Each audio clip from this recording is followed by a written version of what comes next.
Welcome to the Codependent Me podcast. I'm Tamala Shaw, a recovering codependent, a codependent life coach, and the co-author of God Turned Mommy's Wine into Water. This podcast was created to increase the awareness of codependency and to give a more holistic look at the journey and healing of codependence.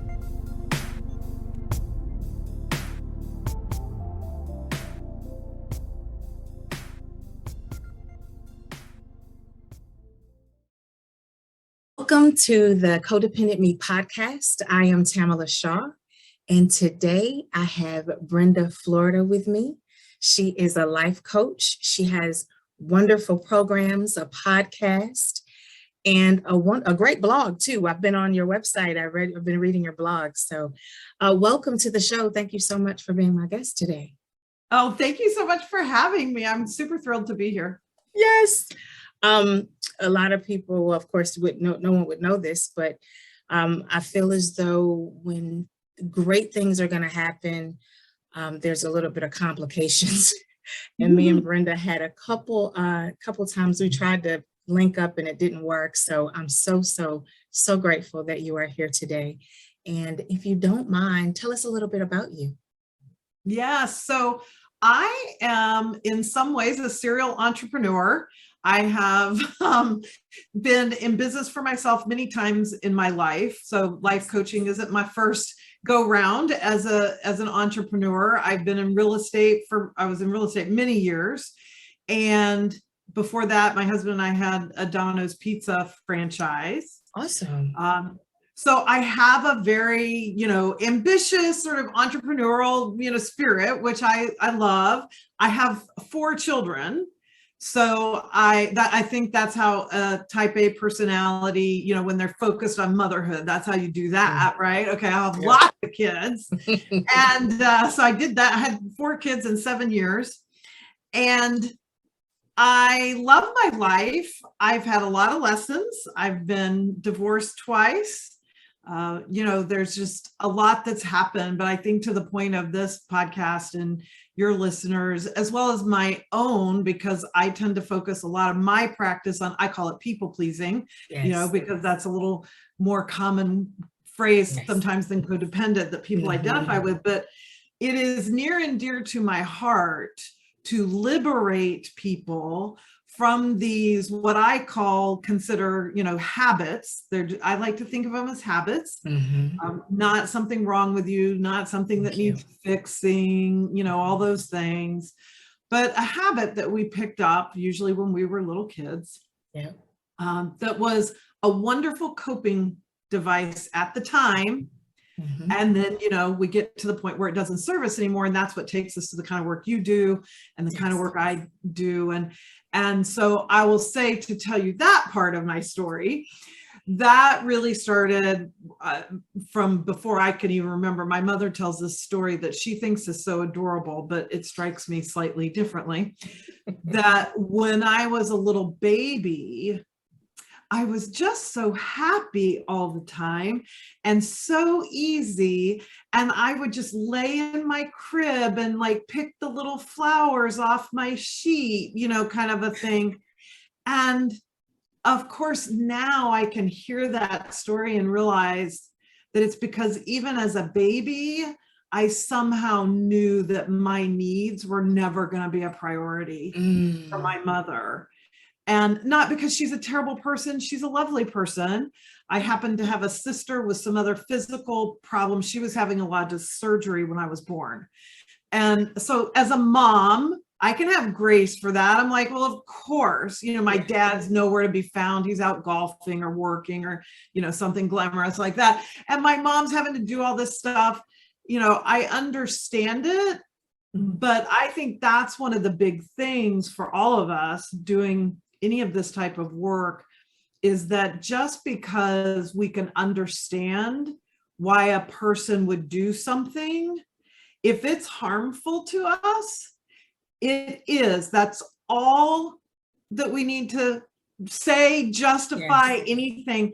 It was not good for me. Right. Even though I get why my mom did that. So that kind of was the beginning. And then it just got worse when my parents got divorced. I was 13. My mother really took me in, unfortunately, as her confidant. And I did all her arguing with my dad. Like she would answer the phone, way before caller ID. And if it was him, she would just hand me the phone and then tell me what to tell him. You be the parent. Yeah, I'd be the parent, so there were many ways that I took care of my mother, Yes. Really is the way I say it. I mean, of course she's dressing herself, but I was emotionally her support system. Absolutely. And I thought nothing of it. I thought it was I never questioned it. Nothing. I mean, why would you? You didn't know anything different, right? Yeah, I didn't. And that's how it happens, right? And so we get this idea, and I think you and I, right before we pushed record here, we're talking about authenticity. Yes. Because we both value it so much. And I think one of the actual challenges to, if we want to say it this way, to authenticity, is that these conditioned ways of being, these habits, can begin to feel like they are who we are. Yes. Because we've been doing them for so damn long. But they're not. It just feels, but it legit feels that way. But it's not really who we are. Who I really am is someone with some of those qualities. Right. But not at my own expense. I don't express them anymore. At my own expense. So that was a big, long introduction. No, I love it. I love it. I absolutely love it. And one thing that I found when I went on your website, it said, calling all people pleasers. I was like, hi, it's me. Takes one to know one, Yes. Me. Yes.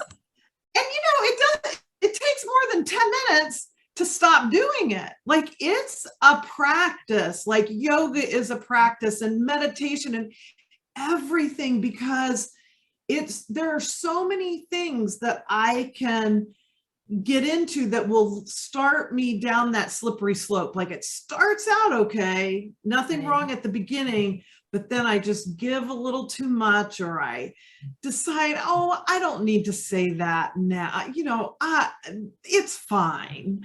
I can, and all these things that we do, at least for me, so many of them were not in a single thing so egregious.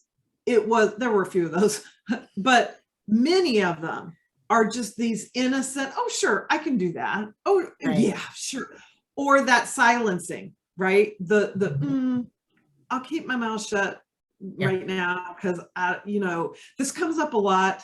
It came up a lot around the holidays with clients or people in my universe who, thankfully, because I'm very overt about this, are anti-racist, but they have family members, who don't necessarily consider themselves racist, but they know some conversation's going to come up, during a holiday gathering or something, and they're figuring out what to say. And that's such a classic situation where in the shock of it, or the not wanting to, upset everybody at Thanksgiving dinner, we keep our mouths shut.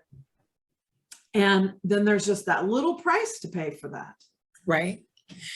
So that's how, I used to I was placed in positions like in middle school where people weren't quite sure what to say. They grew up with family that there weren't a lot of Black people or, whatever. So when they came to school, it was like, but I like her. Right. She's very nice. So they would want to play, but then I would invite them to my house and they're like, oh, great. And I'm like, well, maybe we can come to your house. They're like, yeah, not going to work. I was like, okay. Sorry. Yeah. Yes. Like, love you, mean it, but not at home. But not in my house. Right.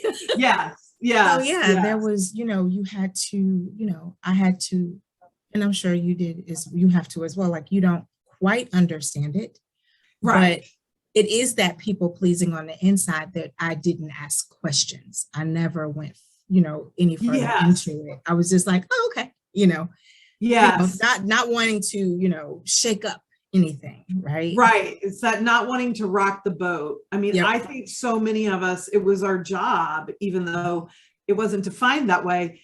We took that responsibility on of being the peacemaker and creating harmony.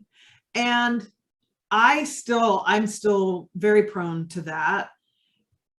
I try to be very careful now not to do it at the expense of myself or somebody else, right? So at the expense of you, let's say, my person of color friend, who I keep my mouth shut if something is said within earshot of you. Right. And I'm trying to just, oh, they didn't mean it. I'm trying to like smooth it over instead of addressing what just happened and how did that make you feel, and asking those questions. I think you're so right. A lot of the habit of it that we want to change in this work is the risk, right? The vulnerability of, I'm going to ask a question, or I'm going to be brave enough to actually say, you don't have to solve racism at the Thanksgiving dinner table, but just even to say, this is not a conversation that I'm comfortable with. You're not telling anybody else what to do. You're just, I'm not comfortable with this. Me. Right. Me. And that's what I had to learn. I really started coming out of I started understanding I was codependent in like my late 20s, early 30s for sure. So I had been married. I got married right out of high school to my high school sweetheart. So I had my 4 kids in my early and mid 20s. So by my early 30s, I'm, like an old lady in a lot of respects. Anyway, and so it started really hurting my marriage because he loved me being codependent. He loved how I would prioritize everything he wanted and needed. And I realized I didn't really know how to communicate in a way that would even be able to articulate to him what my needs or wants were, because I was so used to being focused and orienting my whole world. I mean, I don't know if you can relate to that, if you would say it that way, but like my whole worldview orientation, was through that lens of how can I be of service to others, create peace, all these things that sound very noble, right?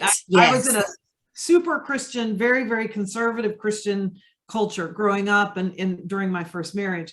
And so people loved me. Right. I got lots of accolades. Absolutely. I ran the fundraisers. I led the Bible studies. I cooked the meals. So it was great. I got a lot of applause. Yes. Great job. She's so wonderful. Yeah. She's so wonderful. She is. Meanwhile, I was exhausted and I was losing everything. I mean, it sounds so cliche-ish, but only because it's so true. I was losing everything about who I truly was. Yes. And to the point, I forgot what my favorite color was. I got asked by our therapist, we were in marriage counseling, and he asked me what my favorite color was. And I actually looked over to my husband to tell me. And that was so dramatic that it woke me up. I was just like, oh my gosh, I just looked to him to tell me what my favorite color is. I am lost. Like that was the quintessential moment of realizing that conscious awareness of I am lost, and that's not okay. It's not okay. Absolutely. So you learned that during your first marriage. Yes. That's wonderful. How did your husband take it? After a few years of that, he said, I don't like who you are anymore. And that's why it's my first marriage. So we got divorced. He didn't want to do that. God hates divorce. He never said, I love you, I want to be with you, because he already said he didn't like me, right? So, but he was determined to stay married. We would be married if I would have gone along with it. Anyway, so we got divorced because I wasn't going to do that. Even though the Christian culture I was in very much shamed divorce, Right. unless there was infidelity, which was not the case here. Absolutely. Mhm. And so I broke with all that and just said, I know I can't live with somebody who's telling me they don't like, I mean, I'm 35 years old. I got a lot of life ahead of me. And Oh my he's telling me he gosh. doesn't like who I am, Wow. So I got divorced. I got married again 2 years later to somebody I thought was completely different, right? I've done my work and I figured this out. And I was so ready and I was so in love. And he turned out to be exactly the same, on the inside, like his emotional dynamics were the same. His personality was very different. And he was a chameleon. And so where I was, as you can tell, I'm very vocal, right? So by then I'm figuring out myself. So I'm telling him what I'll do, what I won't do, what I do, what made the first marriage go bad. I'm owning all my stuff, Right. Yeah. which to the wrong person is like handing them a script of who to pretend that they are. Oh. And so we were only married 2 years. And as I was packing to move out, I asked him, I told you from the very beginning, the things that I would not tolerate again in a relationship, being silenced, being, those kinds of typical things that I had experienced in my codependency. And those are the exact reasons I'm leaving you. Like, what were you thinking? When you told him he made his representative. Yeah. Yeah. And he was like, well, I thought maybe I could be different. Like, oh my. Oh, no, you're you. No. And, we went to therapy. He doesn't want to change anything. Anyway, so I've been single most of the last 20 years. Oh, that's interesting. I like it. Yeah. I mean, I've dated some, I've had a few relationships. I've lived with a guy for 2 years, but I don't have a tolerance anymore for, at least romantically. I struggle with this a little bit professionally sometimes, but romantically, I don't have a tolerance anymore for the sort of emotional abuse that is on the side of the person who wants to be with a codependent, Yes. So I just once I see it and I realize it's there, then I can't do it. I just won't put myself through having to be that way to make them happy. I just leave. I get out. It's like, no, thank you. Yeah. So what led you toward coaching? Well, it's interesting that you asked. So I said I spent 30 years in real estate. I wasn't selling real estate. I did a little bit, but mostly I managed offices and companies, and I owned my own company for a while, which means I did a lot of professional development with the agents to help them grow their business, because it's such a, people business. You have to be really good at that. And what I can see now looking back on it is that all of that was like my initial, that's what being a coach, I was being a coach to them. Nobody was talking about it that way in those years. But in all transparency, I don't have a college degree. So I used to think, because I had a great therapist who got me through everything I've told you. And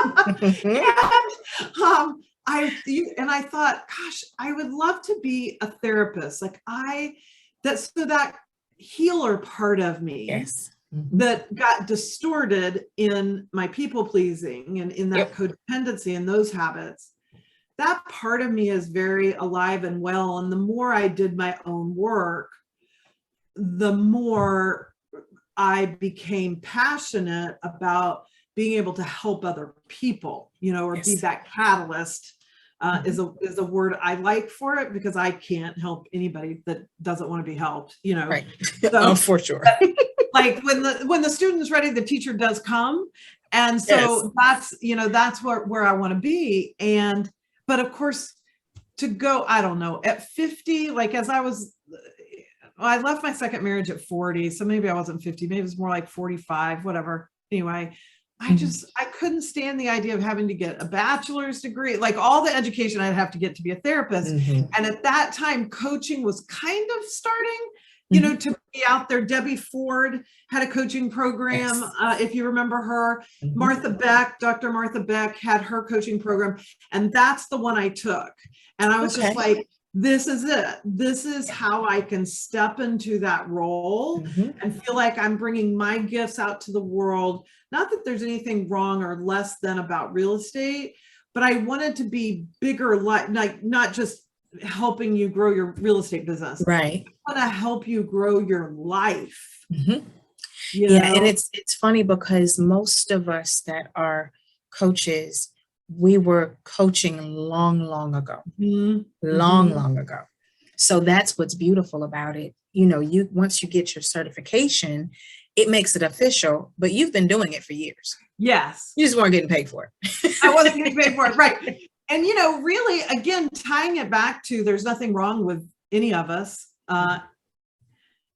Really what I was doing with my mother when I was being her number one support, even though, again, that was a distortion, that was an unhealthy, you know, it was unhealthy for her to do that to me, like all those things. But it was that seed. It is that concept that out of our greatest challenge is usually a seed for something that can become our greatest expression. Yep. Because really what I was doing then in a very, you know, structured way and dysfunctional relationship part of it was coaching her on how to survive getting divorced from my dad. Absolutely. You were you were walking her through it. You were being her voice. You were giving her strength, you know, and that's what, you know, that's what takes us to that codependency, is because it's something that we're lacking, that we were lacking it as well, you know, as far as what we were given, but the person that was supposed to raise us, is something that they didn't give us. That's where the lacking was. So we had to not only fill that for ourselves, but most of us filled it for our parents as well. Right. So, I mean, it'll be times, I mean, I've had conversations with my mom and she said, honestly, you know, she said, I don't know what to tell you, but I had you for me. I'm like, yeah, that's cool, but that's not the way it's supposed to be. Love you, man. Really, I live for my children thing. But anytime I hear that from a mom, I'm like, oh my gosh, your poor kids. Like, that's just, no child needs their parent living for them. You know, live for yourself. You know, right? Yes. Yeah. Anyway, it's been so good, you know, to go through this, and you know, she most times is alongside of me, so she's doing her own healing and all that. But it's just, when she said that, I was just like, oh my gosh, no. So, okay, so I know your program is called the Solvent Method. Yes. Okay. So tell us a little bit about it.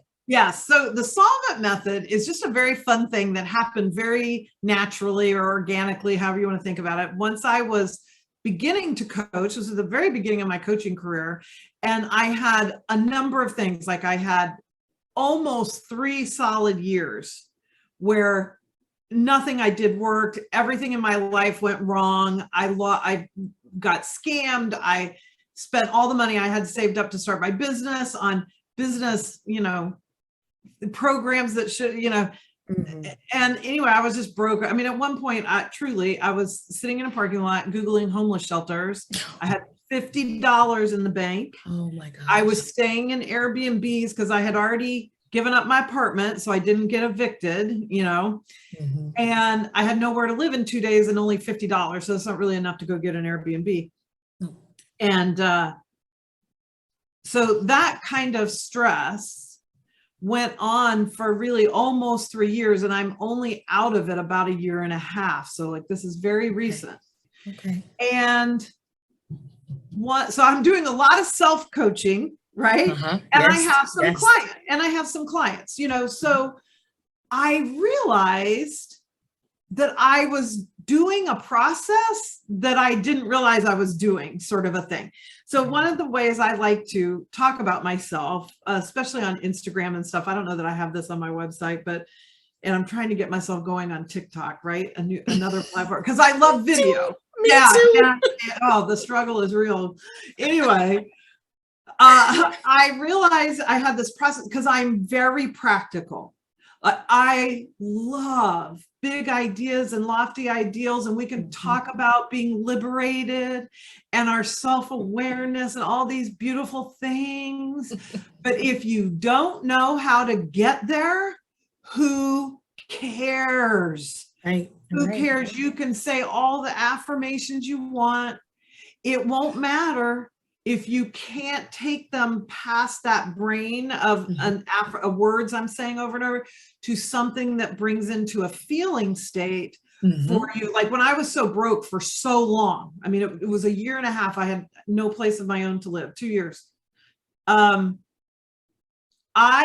mission for myself every day was, regardless of what's in my bank account, usually less than $100, I am gonna feel abundant. I'm gonna feel abundant. I'm not just gonna say I'm abundant, I'm wealthy, I've got to feel it. I've got to create a feeling state. We are so capable of creating states that are different than our actual situation or our environment.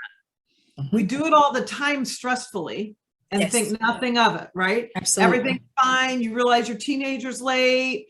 And for 5 minutes, you go through mommy hell because you think they're dead in a ditch somewhere. And then they walk through the door. Well, all of that you created was your own creation of your own state of worry and stress. So I'm just like, I'm just doing it the other way. Okay. So create that abundance. Yes. Yeah. I'm creating abundance by getting my thoughts and my feelings congruent with abundance. So anyway, I'm doing all this stuff to coach myself, and I'm doing the stuff with clients, and I realize, okay, there's a thing I'm doing. And now I call it the Solvent Method. It is where I'm combining the 4 elements, let's call them, of desire, thoughts, feelings, and action. And unless those 4 are in alignment, we cannot sustain what we're doing. So that's where I get practical. I'm like, well, I don't need to feel abundant for 5 minutes. I got to do this day after day. And as it turned out, I had to do it year after year, even though my environment would tell me otherwise. Right. So I had a desire, and for this coaching business and I love money. Okay. I make no apologies about that. I love money. I love flying first class. So I had my desires in place. Like I got that. And I'm very good at action. I'm a Capricorn. I'm a big doer. It's that practical part. So I had all the to-do lists. I had my strategies, my marketing plans, all the things. And yet something wasn't working. So I had to go back to, okay, so what are my thoughts? What are my feelings? And so it's not in a hierarchy. We don't start. Usually people who come to me for coaching, a lot of them think they've identified they have a problem, and it's usually something around action or the lack thereof. I want to change jobs, and I'm not getting my resume ready. I don't know what I'm just getting busy. I'm distracted. So a lot of people can identify their problem easiest through action or the lack thereof. But if it's in alignment with your desire, the action isn't the problem. Then it's even if you're not doing it, it's your thoughts and feelings. So it made me dig really deep, and I found, oh my gosh, I found mountains of religious shame that I was still carrying around. Wow. Of all kinds of, you're not good enough, even though these were issues I worked on with my therapist, with other coaches all through the year. It is a peeling of the onion. It's not like we just figure out I got this thing I say that I'm not good enough, and okay, I worked on that for 3 months with a coach. Toss that out, fix that. Good. No, it's not the case. No. And so I just kept opening myself up to more and more to hear and release how those made me feel like they were more true than what's really in my conscious awareness and thinking today. And that's how I use the Solvent Method. Like it's So I have a digital program where I'm teaching the process so you can get it. And there's worksheets that go, so you can Nice. self-coach with it. And then I have add-on one-on-one sessions because that is really helpful to That's them very nice. on it. Yeah. So it's digital. So people, they can do the one-on-ones, but this is literally literature and paperwork that you're sending to them. They can work the plan on their own, at their own pace, everything. That's phenomenal. Yeah. So within 5 minutes after you purchase it, you will have the whole thing in your inbox. And so I break down, there's a video or two on desire and how you can figure that out. Like the thing that happens so often with people pleasers is that we will have a desire that actually is not our own, but we've taken it on as if it is. Mm-hmm. Yeah. And so then when the action isn't working, or you go to the thoughts and feelings and they're just kind of not bringing up a lot of meat, juicy stuff, then it's like, okay, let's go back and look at that desire. Because is that really what you want, Right. Or is it something you wanted and outgrew, but you don't realize it? I heard today, I was listening to a podcast today, and this guy was saying he realized he had made some commitments in 2021 that were in alignment with his 2021 self, but not who he's becoming in 2022. So he needed to change that. And I love that, because I think when we want to be, it's a choice. We're always becoming someone new, a higher, the way I say it is a higher expression of myself. Absolutely. And so, so I break down desire, I break down thoughts, feelings, and action. There's worksheets for all of it. So you can totally, in a self-paced way, just take yourself, learn the whole system and start, using it to play with your own challenges and how do they fit into that little formula, so to speak. And then, if you want to add the one-on-one and work with me as well. That's a very, very cool. Oh my gosh. So just thinking about the listeners, because I think that, in my head, I would say people, look, I obviously I'm taking notes. Yes, I see the pen. Keep going. I love it. Yeah. So in my head, I feel as though I know what a people pleaser is, as far as the whole codependency and all of that. But I know that on your website, you kind of broke down different things about what people pleasers were, like the characteristics. Okay. So just for the people listening, how will they know that they are people pleasers? Yes. So a couple of big things would be, and we've said a lot of them here today, but to be really specific about it, there is a feeling of I'm doing things and I'm paying the price somehow. So sometimes that feels like resentment. Oh my gosh, I did all these things for all these people. I volunteered for this thing and they hardly even said thank you. So it's a resentment, overwhelm, as far as like the feelings that resonate with people pleasers.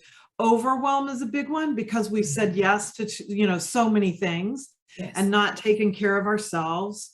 It's that prioritizing what everybody else needs and wants, not just needs and wants, over what we need. We generally don't even I wasn't even thinking about my wants. I wasn't even good about getting my needs met, like sleep, and exercise and, food I wanted to eat. No, I cooked everything my family wanted to eat, so it shows up in really subtle ways. It shows up big time in romance, where you're prioritizing your partner. Where does he want to go on vacation? Does he want to have sex tonight? No. Okay. I did, but we won't. Okay.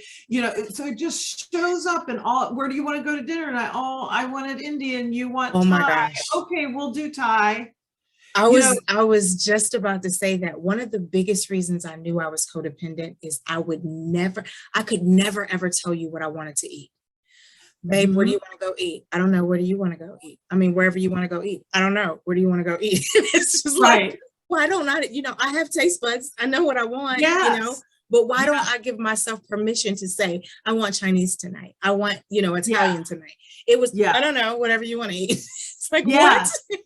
The whole, watching how often you say no, because most of us as people pleasers are not saying no, other than to ourselves. We say no to ourselves often. We say no to others rarely. So in the workplace, this means you're probably in some role of leadership in some way, formal or informal, because you're managing the project, you're covering when somebody else drops the ball, you're staying late, they're leaving on time, like you're always doing more. And again, there can be so many accolades for being this way, especially as women. Now, I will say there are tons of men people pleasers. They're staying in jobs they hate because the pay is good, and in their mind they're taking care of their family, which is their job. It comes out a little bit differently for men than it does for women. I honestly think my own parents were flip-flopping back and forth from who was being the addict and who was being the codependent. Wow.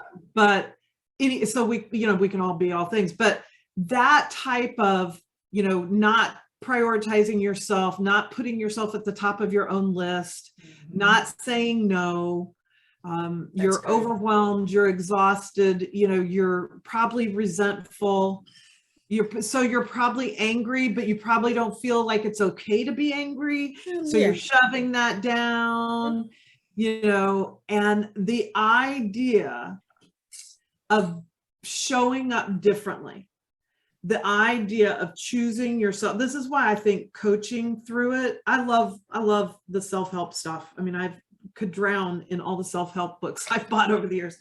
And I like having it for people, which is why I did the Solvent Method as a digital program. But I will tell you. Hold on for one moment, okay? Thank you. Hold on. So for solutions that we can do ourselves, like I love that. I've bought a bazillion self-help books. I love all that. But part of the challenge with this dynamic, particularly of people pleasing and codependency, is that, again, it's so common to us that not being that way probably feels so scary that you won't necessarily be able to do it on your own. Not because you don't have what it takes or anything like that. It's that you need that person, that coach who can, one, stand with you, right? And just help be that support and give you the courage. But then, and I don't know if you find that you do this, I have this a lot with my clients where I'm helping them find the words, like they can say to me what they want. But how do I actually tell my husband, maybe for the first time, that, whatever, I don't want to go on vacation where you want to go on vacation. Or here's a great example. I had a client who wanted a housekeeper. Okay. That's, they made plenty of money. This was not a money issue. Okay. Right. Her husband's thing was this is what he said, that he didn't like the idea of other people being in the house. Oh. Wow. Well, now here's a classic thing when you're a people pleaser. Your spouse, who is used to it, they will often argue with you, for lack of a better word, in a way that leaves you no place to go. So if I want a housekeeper and you don't want other people, that we don't know, in our house, how do I argue How with do that? I argue that? What do I say? I'm not going to talk you into, being uncomfortable in your own house, right? Yes. So what do we do about that? So here, practical Brenda comes in, and we worked on, okay, so how can you communicate that? And so so we don't have to be cloak and daggerish here. What we worked on was simply saying, I hear you, and I get that us having a housekeeper might make you uncomfortable in certain ways, but it's a priority for me. I'm going to get a housekeeper. That's right. Because, a lot of people don't realize that, there is compromise. Yes. There is getting, finding out, because let's be clear, him not wanting someone in the house is bigger than him not wanting someone in the house. There's something behind that, right? Yes. So exactly. let's have the conversation and figure that out. Yeah. Is this a safety issue? Right. Are you Yeah. hiding something? Yeah. Do you think somebody's going to come in and take things? Yeah. Like, what is the issue? What's that really Bigger about? than Right. that, right? So yeah. Yeah. I think that is wonderful. I think I can't get over the digital program. I think that's, not that. Thank you. I love it. It was so much fun to do. And I love having it out there for people, because this is really, I hope you can tell by the way I'm even talking on this podcast, that I like to keep things really approachable and digestible and, give you things that you can put into action. Because it has to start, we have to start at home, right? With our own selves. I can't even think about what I want to say to my lover or my partner or what my boss or whatever until I get it clear for me. Right. And then once I find what feels true to me, it's a whole nother step to take that out in the world and communicate it or act on it. And a lot of people have the idea, because of course we're so self-critical, that, oh, well, either I should just already know, or if I know, then I should just be able, somehow that should be enough and I should be able to do it. But I'm telling you, from all the people I've coached, and I'm sure you've had the same experience, there are a lot of baby steps. Yes. Oh my gosh, yes. That happen, and having a coach you're working with one-on-one, especially, that's the strongest level of help, right? It's so personal. Because as much as I realize I just created a program and I'm writing a book for the Solvent Method, and it's kind of quote unquote a formula, it's more like a framework, because I don't believe in formulas. We're all so different. The way I would coach you through these 4 things that I call the Solvent Method, how I do that with people ends up being different for everybody, because where they are is different, where they want to go is different. That's very true. What works with them to get there, it's not a one size fits all in that regard. So I love both the, a digital format, little self-helping stuff, and having the coach there that can help. And it seems as though, like, even with the one-on-one, you also are willing to keep them accountable. I think having that accountability person really, really helps, because you can tell her, or have the conversation about how to get her feelings out. But later on, she knows in her next session, you're going to say, well, how'd that go? How'd that go? Exactly. It's like, that's right. Well, never mind. I kind of knew, and they're proud of themselves, but they also, I find that, you don't want people to, how can I say, do things for you or because of you, but there is something about, oh, I'm going to make her proud, because you're actually making yourself proud, right? Yes, absolutely. That's absolutely the way it is, because everything that they're doing, quote unquote, for me, or, it's for them. Absolutely. Because it's coming from them. And it's not as if, so unlike an accountability, like we tend to think of like these are the first 2 examples that come to mind, like in dieting or exercise, right? Right. Yeah. Like, that doesn't mean if you come to the next session and you're like, you know what, I didn't have it. I didn't talk to him. I didn't have the nerve. I lost the word. Then that's great. I don't care. I'm not going to ding you for that. Like, there's no judgment. In fact, it opens us up to, okay, great. So what was the resistance? Where did you get scared? Because that just peels feeling on the inside. That's right. And brings you closer to your own liberation. So everybody's got their own process, their own timetable, their own path, right? All of our journeys are unique. Yes. And everybody deserves going through their unique process, their unique journey. That's your birthright. Yes, absolutely. I love it. So people can find out about you, the blog, the podcast, all of it on brendaflorida.com, right? Yes, exactly. The program is called the Solvent Method. I like that. Get you through the difficult situations. Yeah. Yep. And the podcast is called Liberate Your People Pleasing. Yes. Yeah. Liberate Your People Pleaser. Yep. Yep. Pleaser. Oh, pleaser. Yeah, Sorry. that's okay. And Good yes, stuff. it's all on my website, brendaflorida.com, because Florida is really my last name. A lot of people ask me that. Really, Brenda Florida? Why do you call yourself that? I'm like, well, it's my last name. That's why I call myself that. But it's great for a URL, right? Easy to spell. Yes. Brenda Florida. Absolutely. Yeah. Very, very simple. That's good stuff. Well, Brenda, it has been a pleasure. Oh my gosh, this is so wonderful. Mm-hmm. I pray that people will, get on the website. It's so much phenomenal. The information that you get is just great. I say phenomenal a lot. That's why I was like, okay, I don't want people to think, well, she always says this. No, it really is.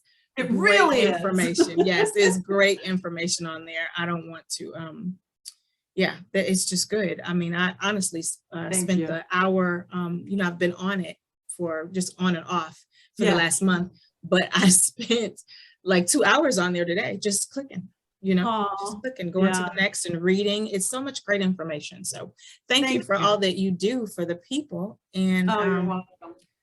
Hopefully we can get you back here. That'll be wonderful. Yeah, that's great. I always ask people, do you have any last words for the audience? I think my last words would be just choose you.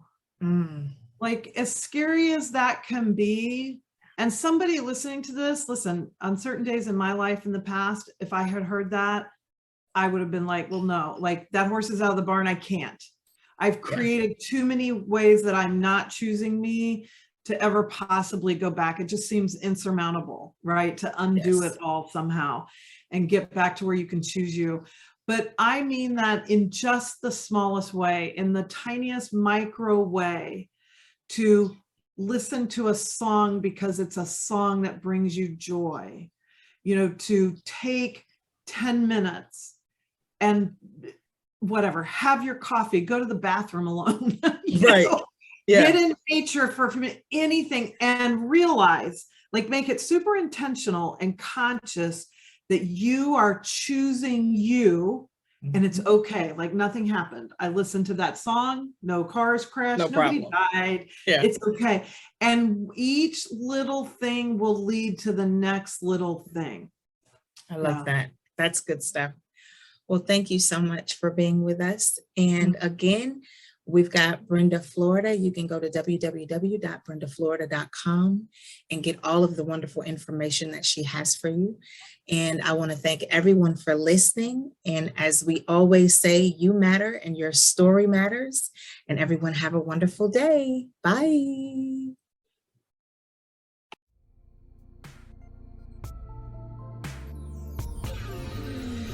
I understand that nothing is more valuable than your time. So thank you for listening. Be sure to join our Facebook group, Codependent Me, and check out my website at codependentme.org. Thanks so much. Have a great day.